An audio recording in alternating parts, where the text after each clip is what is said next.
Welcome students to able academic English. आज का जो है ये हमारा टेंसेस का लेक्चर नंबर 6 है जो कि future continuous tense. So let's start with our lecture of today. हर टेंस में मैं आपको आइडेंटिफिकेशन बताती हूँ। आइडेंटिफिकेशन का मतलब ये है कि अगर इस तरह का कोई जुमला आ जाए तो आप कैसे पहचानोगे कि फ्यूचर कॉन्टिन्यूस टेंस है, मतलब फ्यूचर कॉन्टिन्यूस टेंस की इंग्लिश में क्या पहचान है। ठीक है, ये दो सेंटेंसेस मैंने लिखे हैं फ्यूचर कॉन्टिन्यूस के। I shall be enjoying, you will be cooking. अब आप देख सकते हैं आई तो सब्जेक्ट है, काम करने वाला है फर्स्ट सेंटेंस में, दूसरे सेंटेंस में यू काम करने वाला है, सब्जेक्ट है। इसके बाद हेल्पिंग वर्ब आता है, आई के बाद है शैल बी और यू के बाद है विल बी। ठीक है, उसके बाद आई शैल बी इंजॉइंग और you will be cooking. Enjoying और कुकिंग हमें पता है this is fourth form of the verb. तो फ्यूचर कॉन्टिन्यूस टेंस में fourth form of the verb इस्तेमाल होगी, जैसे हम ये भी कहते हैं फर्स्ट फॉर्म प्लस आईएनजी, और जिसके नाम है प्रेजेंट पार्टिसिपल। ये fourth form of the verb जो कि कॉन्टिन्यूस के पिछले दो टेंसेस में भी इस्तेमाल हुई थी। शैल बी और विल बी दो हेल्पिंग वर्ब जो है वो इसमें फ्यूचर कॉन्टिन्यूस में इस्तेमाल होंगे।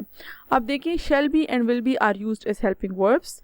दूसरे इसमें क्या है कि shall be is used with I and we, जैसा कि मैंने आपको फ्यूचर इंडेफिनिट में भी बताया था। फ्यूचर इंडेफिनिट में मैंने आपको ये बताया था कि फ्यूचर की तमाम टेंसेस में विल और शैल ज़रूर यूज़ होंगे। ठीक है, तमाम टेंसेस में विल और shall as a helping verb इस्तेमाल होंगे, साथ में हर टेंस में कुछ ना कुछ एडिशन होती जाएगी।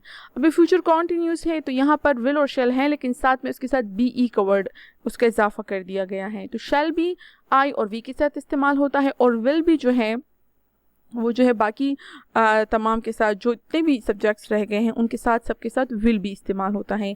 यहाँ पर एक और बात मैं आपको बताना चाहती हूँ कि ये मैं आपको ट्रेडिशनल ग्रामर का बता रही हूँ। जो मॉडर्न इंग्लिश है उसमें आप आई के साथ फ्रीली विल इस्तेमाल कर सकते हैं, आई और वी दोनों के साथ। आई विल बहुत कॉमन जुमला है। ठीक है, I teach you, I do this, I do that.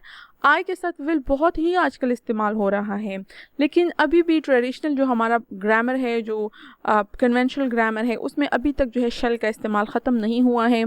और यूजुअली जो इस तरह के टेंसेस जो हैं जो स्टूडेंट्स पढ़ते हैं वो ट्रेडिशनल क्लासेस में ही पढ़ते हैं। ठीक है, इसलिए मैं शैल भी जो है स्टूडेंट्स को पढ़ाती हूँ, क्योंकि इसको भी कोई गलत नहीं करता है। लेकिन अगर आज आपने कभी देखा कि आई विल भी या आई विल इस्तेमाल हो रहा है तो वो भी गलत नहीं होगा। आप ये मत कहें किसी को कि तुमने गलत बोला है, क्योंकि विल का इस्तेमाल जो है वो मॉडर्न इंग्लिश में ज़्यादा से ज़्यादा हो रहा है आई और वी के साथ। ठीक है, fourth form of the verb is used. Verb की फोर्थ फॉर्म जो है यहाँ पर इस्तेमाल होगी, जो कि ऑलरेडी मैं आपको बता चुकी हूँ। अब हम ये इसकी सारी रूल्स हमने देख लिए। अब हम अफर्मेटिव सेंटेंसेस करेंगे। वी शैल बी कुकिंग, जैसे कि मैंने आपको बताया कि वी के साथ शैल भी आएगा। वी शैल बी कुकिंग, हम खाना पका रहे होंगे। यहाँ पर आप उर्दू में इसकी पहचान देख ले और हिंदी में ये जुमला ख़त्म कैसे होगा, रहे होंगे। ठीक है, रहा होगा, रही होंगी, रहा हूँगा, इस तरह ख़त्म होगा। अच्छा, ये कब किस ओकेजन पे बोला जाएगा? जब फ्यूचर में आप बता रहे हैं कि फ्यूचर में एक टाइम बताते हैं कि उस टाइम पे ये काम हो रहा होगा। जैसे फॉर एग्जांपल आप कहेंगे कि जब मैं जो है घर जाऊंगी तो अम्मी खाना पका रही होंगी, अब्बू जो है वो टीवी देख रहे होंगे, मेरे भाई जो है होमवर्क कर रहे होंगे, वगैरह वगैरह, इस तरह। ठीक है, वी शैल बी कुकिंग, आप फ्यूचर में एक टाइम जो है सोचते हैं और आप कहते हैं कि उस वक्त जो है मैं कुकिंग कर रही होंगी। आई शैल बी वॉकिंग, मैं चल रहा हूँगा।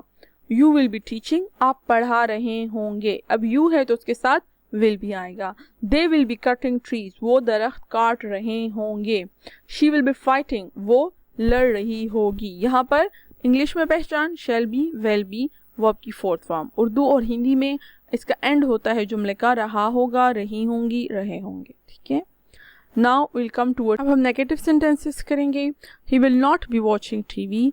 मैंने आपको नेगेटिव सेंटेंसेस के बारे में बताया था कि हम हेल्पिंग वर्ब के बाद नॉट लगाते हैं। ठीक है, यहाँ पर हेल्पिंग वर्ब दो वर्ड से मिलकर बना है, विल बी और शैल बी, मतलब विल और बी दो लफ्ज़ हैं तो इसके दरमियान में हम नॉट लगाएंगे। इस तरह शैल और बी के दरमियान में हम नॉट लगाएंगे। He will not be watching TV, वो टीवी नहीं देख रहा होगा। Ali will not be working, Ali काम नहीं कर रहा होगा। My friends will not be eating, मेरे दोस्त खाना नहीं खा रहे होंगे। वी शिल नॉट बी टेकिंग रेस्ट, हम आराम नहीं कर रहे होंगे।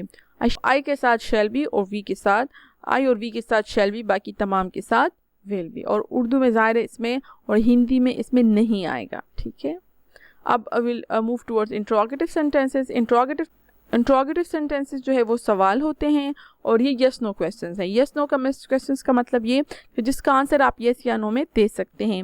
इंट्रोगेटिव सेंटेंसेस में हम हेल्पिंग वर्ब शुरू में लगाते हैं। अब चूंकि विल बी है, दो वर्ड्स हैं, विल शुरू में आएगा और बी दरमियान में रहेगा। विल यू बी राइटिंग, क्या आप लिख रहे होंगे। Will they B locking the doors, क्या वो दरवाजे बंद कर रहे होंगे। ज़रा आखिर में जो है इसमें क्वेश्चन मार्क आएगा। Will Nida be plucking flower, क्या निदा फूल तोड़ रही होगी। Shall I be helping them, क्या मैं उनकी मदद कर रहा हूँगा। विल इट बी रेनिंग, क्या बारिश हो रही होगी। ठीक है, these are interrogative sentences. Next हम करेंगे negative plus interrogative.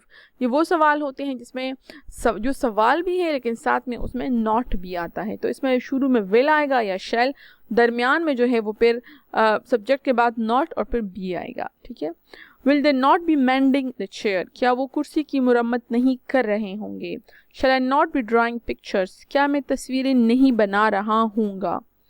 Will he not be going to Lahore, क्या वो लाहौर नहीं जा रहा होगा। Shall we not be taking tea, क्या हम चाय नहीं पी रहे होंगे। Will she not be reading, क्या वो नहीं पढ़ रही होगी। ठीक है, नेक्स्ट हमारे पास है WH क्वेश्चंस। WH क्वेश्चंस वो होते हैं जो कि WH वर्ड से स्टार्ट होते हैं, जैसे वाई, वेयर, व्हाट, हाउ और व्हेन। इसको WH क्वेश्चंस कहते हैं। इसका आंसर आप येस या नो में यूजुअली नहीं दे सकते हो।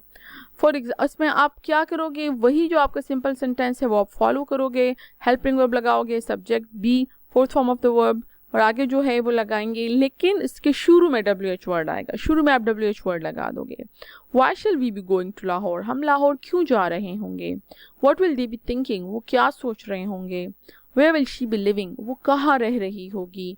When will you be cooking, आप कब खाना बना रहे होंगे। When shall I be singing, मैं कब गाना गा रहा हूँगा या मैं कब गा रहा हूँगा। तो this was all about future continuous tense. Hindi मुझे पढ़ना नहीं आती, मैं हर लेक्चर में एक्सक्यूज़ कर रही हूँ कि अगर ये मैंने गूगल ट्रांसलेटर से लिखी है तो अगर इसमें कोई थोड़ी बहुत मिस्टेक है तो I am very sorry for that. और जो मैं ऑरल पढ़ती हूँ तो उसको जो है देखकर अगर मिस्टेक है तो आप ठीक कर सकते हैं। Thank you very much for watching the video.